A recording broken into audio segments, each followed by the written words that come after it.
Robert A. Arthur and David Coleman, starring one of radio's foremost actors, Cliff Carpenter.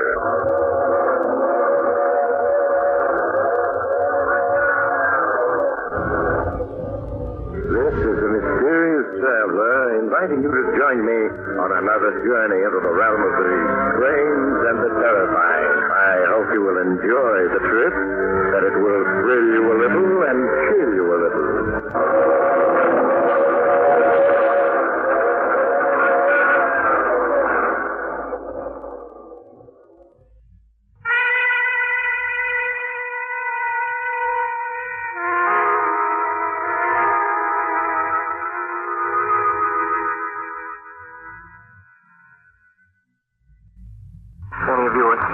Listening in, not having fled yet, I have a confession to make. To you, the American people. The enemy is advancing across the countryside at a speed of 15 miles an hour. And I, Stephen Reynolds, am responsible for the enemy's presence.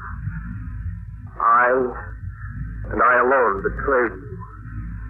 It wasn't intentional, and yet that's a small comfort to those of you fleeing for your lives. Before you condemn me, those few who may still be hearing my voice, please listen and try to understand. Perhaps if you hear my story exactly as it happened, you may find it in your hearts to forgive me.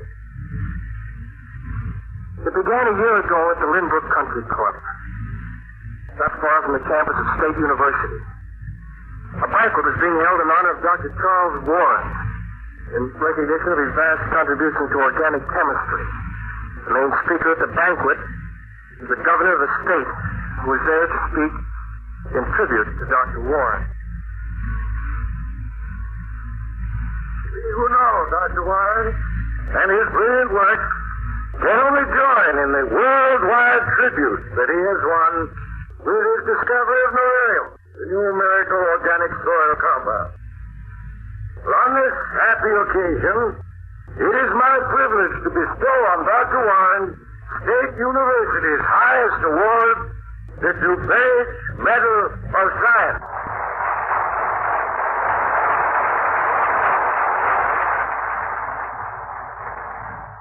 Captain McDonald, ladies and gentlemen, this is indeed a happy moment in my life. For a scientist, there can be no greater reward than in serving his fellow men and bringing knowledge and light where there was none. The discovery of beryllium begins a new era. For with this new organic compound, man is now able to revitalize soil that has been barren for hundreds of years. That the dream has become a reality, I owe largely to those of you who made my research through all these years possible. Without your kindness and invaluable aid, the discovery of beryllium would not have been possible. Thank you.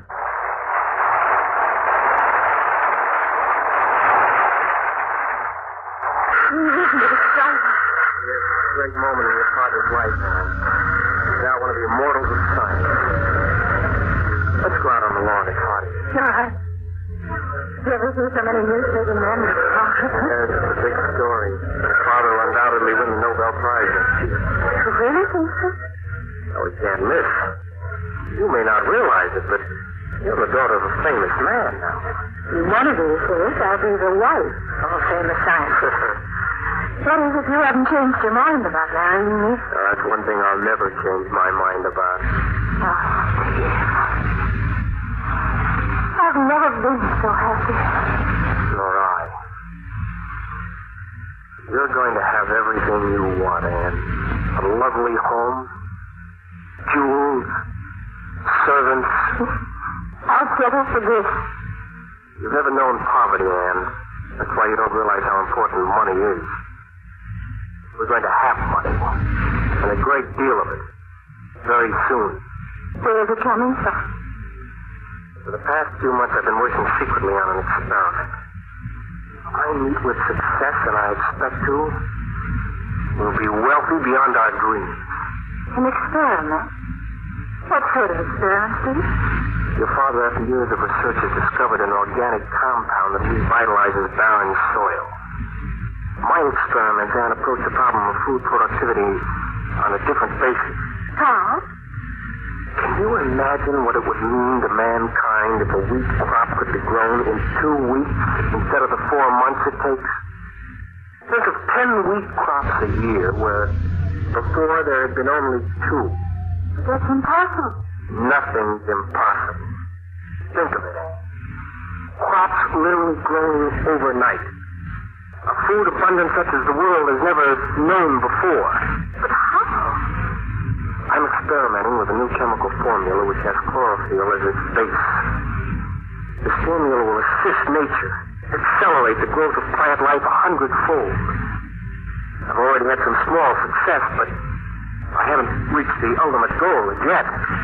And when you do? When I do, why, 1 gallon of this new formula sprayed over an acre of land will produce a crop almost overnight. I'll be world famous, Anne. A millionaire. A millionaire? Of course. This new formula of mine, when perfected, will put your father's soil compound, beryllium. Well, it won't be very important in the face of my discovery. Steve, this experiment, is it important because it'll be a great scientific advance?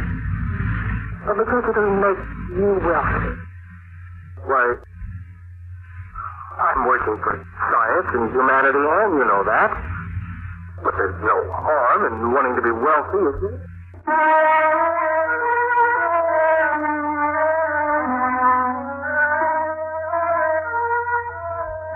I know now that what I said to Anne wasn't true. I wasn't working for humanity. I was working for Steve Reynolds and the huge reward and honors that could be won. Yes, I wanted success more than anything else in life, no matter what the cost.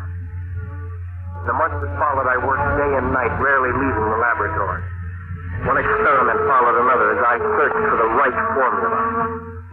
Then one day I was called by Dr. Warren's secretary and asked to come to his office.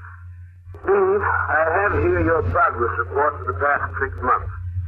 You seem to have made little, if any, progress in your study of soil erosion. Well, to tell the truth, I've given up my study of soil erosion. I'm working on something else. From your report, I guessed as much. Steve, I dislike saying this, but we can't ignore the obligations of your fellowship. I'm afraid I'll have to ask you on behalf of the trustees to give up whatever experiment you're engaged in. I won't do it. I've been at it months, working day and night on this experiment. I'm too close to success now to give up. Steve, the trustees... When I've succeeded, and I will, I'll be world famous. Well, one of the great scientists of all time. I see. You've got to keep that progress report of mine from the trustees so that they don't interfere. There must be some excuse you can give them. I'm sorry, Steve, but I must pass it along to them. Those are the rules. I'm asking you to break the rules. I can. Not for you, myself, or anyone else. Anne has told you my experiments, hasn't she? I know. You don't want me to succeed, do you? That's why you won't help me. Now, Steve, you're overworked. Nervous. Otherwise, you just... Nothing will stop me, do you hear? Not you, nor the trustees, or the whole university. I'll go on with my experiment, and I'll succeed.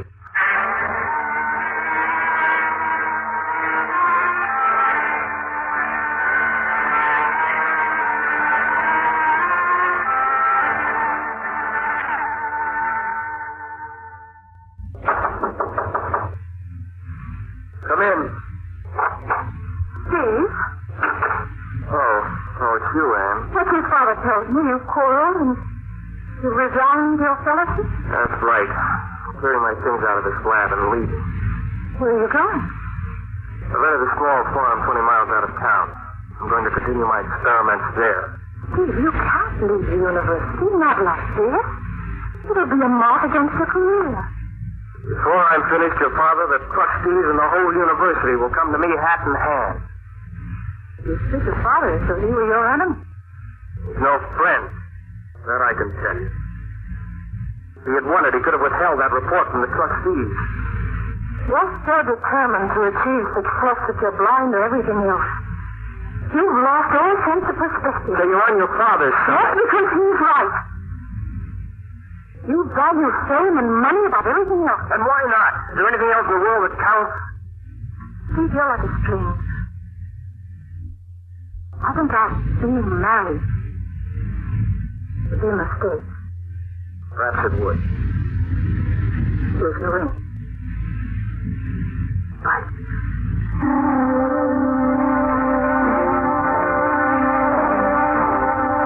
When Ann left, I knew I was really alone. I moved my belongings into the farmhouse I'd rented and set up a small laboratory there. Went back to working day and night, for I knew it was a race against time. I had exactly $700 to my name, and once that was gone, I'd have to find a job. The weeks that followed were ones of unceasing work. One experiment followed another as I sought that elusive formula which would accelerate growth in plant life 100-fold. In those few moments of rest I took, I would think of Anne. Only my work kept me from going to her and apologizing. Just a minute.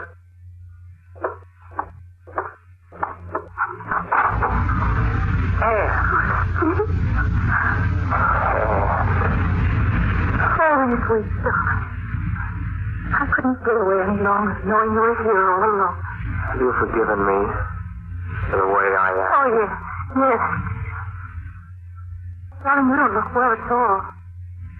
Your eyes are so blood. You've lost weight. I've been so busy half the time I forgot to eat. How's your work coming? Not so well. I'm on the right trail. I know I am, but I haven't been able to perfect the formula. I'm working on experiment 87 now. How long can you go on? You needn't worry, Anne. Even if I wanted to go on, I can't. My money's just about gone. Don't feel too badly about it. Anne, I'm so close to succeeding. I know I am. But it isn't as though you can't pick up your experiments in the future, Steve. After you've had some rest and a chance to think everything out. Yes, I suppose you're right. Come inside. I'll show you the lab I fixed. All right, darling. I haven't got the fancy equipment that was available at the university, but I do have everything I need. Here we are. How crowded you are here.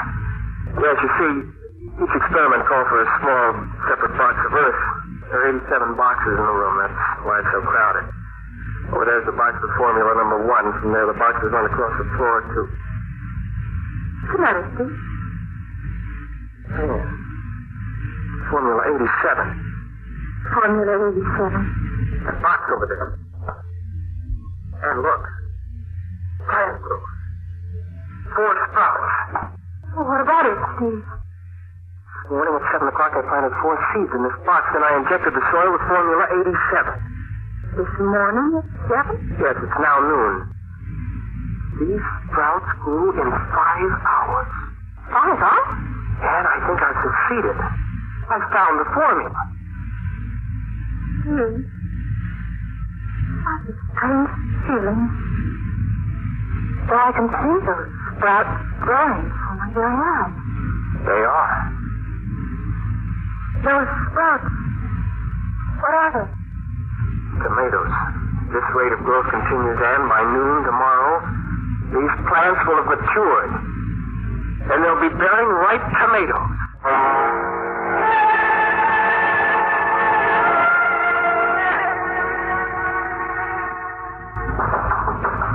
Who is it? It's on, darling. Oh, just a minute. Good morning, Anne. Dr. Warren. Anne told me of your amazing discovery, Steve. I hope you don't mind my coming here with us. Hello. Of course not. Come in. I seem to have overslept. What time is it? 9 o'clock. The tomato plant. Come along. Steve, They're mature and bearing full-grown green tomatoes.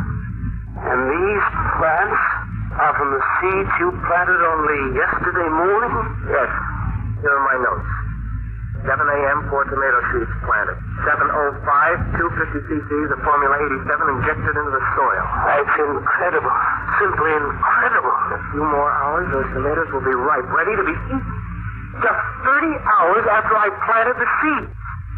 Formula 87 will mean the end of famine. Won't it? My families will be able to grow their own fruits and vegetables almost overnight, using but a few square yards of earth. Yes. Come out into the garden. There'll be more to see. More to see? Yes, yesterday afternoon after Ann left, I planted an acre of tomato seeds and sprayed the acre with 5 gallons of Formula 87. Look, Doctor. The acre is completely covered with half-grown tomato plants. By late this afternoon, those plants will have produced a crop of ripe tomatoes. I wonder if you fully realize the implications of your discovery, Steve. It means the end of agricultural life as man has known it these thousands of years. With your discovery, a new era has begun for mankind.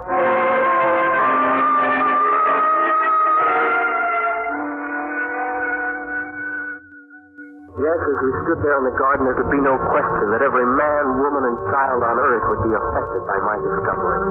There was no urging on my part to have Dr. Warren and Ann stay on. They were too entranced to leave the garden and the plants that were growing before their very eyes. By 4 o'clock that afternoon, there was an acre of completely ripened tomatoes ready for consumption. Dr. Warren, Ann, and I returned to the house, and I persuaded them to stay overnight. We were all up at dawn, eager to see the plant growth that had taken place during the night. It was Dr. Warren who, as he led us into the garden, made the startling discovery. Steve, look. What is it, Doctor? All I see is an acre of overripe tomatoes. The plant life surrounding the acre. Well, there's nothing but dense overgrowth, Tyler. Weeds, vines, wild grass. Look how thick it is. And it's all of 6 feet high. You're right. Yesterday, there was nothing there to speak of. The weeds were just knee-high. Yes, I recall. What does it mean? Apparently, when I sprayed the acre where I planted, some of Formula 87 carried a little beyond, causing those weeds and other plants to grow overnight to 6 feet. The question now is, have they stopped growing? Well, come along. Let's have a look. Goodness, Mr. Willis, the other plants are like a jungle growth. A jungle growth. Yes, I was thinking the same. It's difficult to tell from here how far it extends. Can't be more than those few feet where I sprayed beyond the acre. Here we are. So let's walk through it. See how deep it is. All right. The two of you had better follow the path I'm making. It's pretty wet through here. Yes, we're almost 30 feet into this growth. How much further does it extend? I don't know. Can't tell yet. Like the high grass of the African veldt. Yes, we've come quite a way now. Can't even see the farmhouse behind us anymore. Did you sure we aren't going in circles? It can't extend this far. So we're walking a straight line. I've been following the sun. Dad, how far do you think we've come? Oh, at least 100 yards. Well, the growth is beginning to thin out. I think we've reached the outer fringe of it. Yeah, here's the field. Well, thank goodness we're out of there. Steve, do you realize how many acres that growth covers? At least 10 acres, and it all sprang up since late yesterday afternoon. What do you make of it, Doctor? This Formula 87 of yours not only accelerates the growth of plant life 100-fold where sprayed, but also affects the surrounding acreage. What is it in Formula 87 that causes it to spread? You must realize, Anne, that in this new formula we're dealing with the unknown. Well, perhaps Steve can explain why it caused such a growth on an additional 10 acres. No, I can't, Doctor. As much a puzzle to me as it is to you. What are you doing, Steve? Just following up a few small watch to mark how far the growth extends. As of this moment. As of this moment? Yes, Anne. For even a few minutes we stood here, the growth is continuing. It is spreading.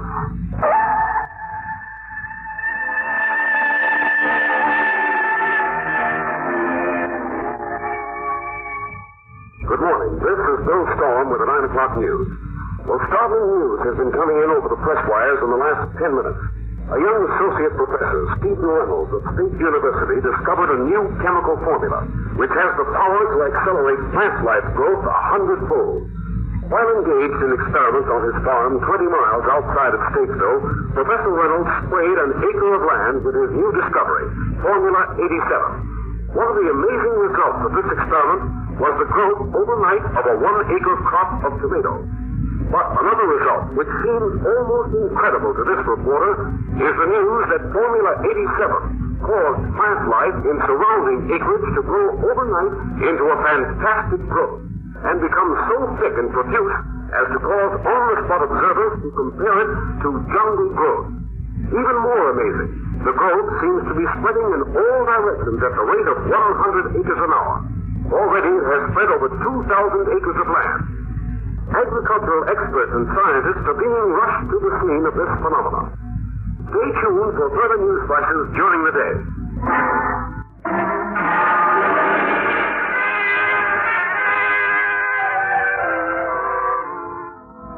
Steve. Yes, Doctor? Did the dynamite give any results? None at all. Oh, here comes the governor. There you are, Dr. Warren. All right, what's the latest word? Now, the growth is now spreading at the rate of 1 mile an hour in every direction. Why, that means thousands of acres of valuable land turning into jungle every hour. Yes, and what's more, it's spreading at an accelerated speed. By evening, it'll be spreading at a rate of 3 miles an hour. Haven't you been able to do anything to stop it? Oh, we tried dynamite fire, all to no avail. I have the best scientific brains in the country working on the problem, but as yet we haven't been able to determine what it is that's causing this wild growth to spread. Young man, this catastrophe is of your doing. Have you any idea as to what is causing this growth to spread in such a frightening manner? I'm not certain, but I think Formula 87 created a new type of pollen. And it's the pollen which is spreading this growth. A new type pollen? Well, what makes you think that, Steve? I just got a report that the growth has crossed the Ardmore River and it's spread to the other bank. The Ardmore River? Well, that's half a mile wide. Yes, and that's why I'm convinced it's a pollen of some sort that's carrying this plant. You're probably right. Well, can't you come up with a new spray? Something that will stop it? We'll do what we can, Governor. We're not losing a minute. What's going to happen, Doctor, when this jungle growth reaches villages and towns? We've already had to evacuate farmers. Yes. We'll work day and night, Governor, to find the answer to all this. At the fantastic rate it's spreading, I'd better order out our National Guard. And ask for assistance from Washington.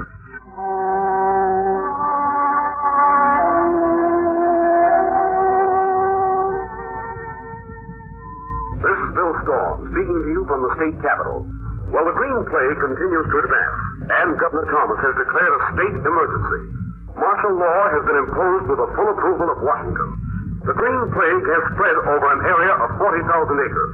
4 villages and 2 towns were evacuated shortly before they were engulfed by this advancing jungle growth, which scientists have been unable to explain or halt. These scientists state that the growth is accelerating its advance from hour to hour and is now moving at a rate of 15 miles an hour. Meanwhile, on-the-spot observers state that plants, vines, and trees are literally springing up before their very eyes, and that this fantastic and relentless growth is crushing and destroying all that which lies before it. All residents of the state capital have been evacuated, and momentarily we expect orders to abandon this station. However, full news reports will be continuously broadcast from other stations. Meanwhile, reports from Washington indicate that... Ladies and gentlemen, I have just received the signal that this station is to be abandoned. Tune in to other stations for further news flashes. Steve, we better leave the studio at the station. Leave? Look, you two had better come with me. You heard me broadcast. We're abandoning this station. Come on, Steve. Well, what about those people who may not have been tuned in? May not know about the green plague? Look, Mr. Reynolds, I've done what I was told to do. I'm not responsible for people who didn't hear my warnings. But I am. What? Oh, you mean because... Yes. Well, we'd better get going. There's no time to discuss this. Is the equipment still on? Yes, why? And you leave it with the storm. I'll follow later. What are you going to do? Some people may tune into the station, may not know what's happening. I'm going to stay here a while longer, broadcast the warning. Then I'll stay too. Look, I'm leaving. You'd better make up your mind in a hurry. We'll stay for a while. Okay, if that's the way you want it. So long. Still not too late to change your mind. No. Go ahead, Steve. If any of you are still listening in, this is Stephen Reynolds speaking to you from the state capitol. This is to warn you that a terrible force of nature has been unleashed. I, and I alone, am responsible for what has happened. That's a small comfort to those of you fleeing for your lives, unable to understand the disaster that was brought about by my experiments. Experiments I was interested in for a personal gain, not for the advancement of science and humanity. Perhaps that's the reason the green plague. It's reached town. Let's get out of here. Give me your hand.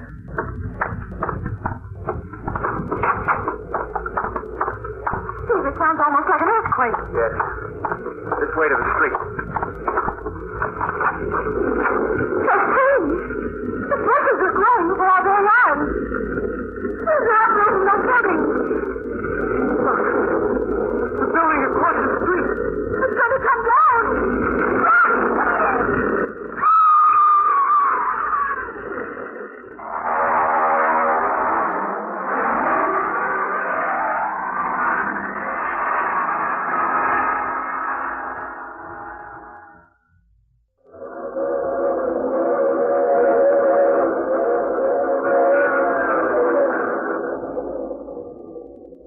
This is the mysterious traveler again. Oh, you have to get off here. I'm sorry. I'm sure we'll meet again. I take this same train every week at this same time.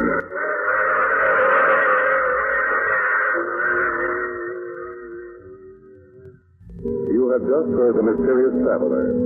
Music is under the direction of Emerson Buckley, composed by Richard U. Page. Bill Tonkin speaking.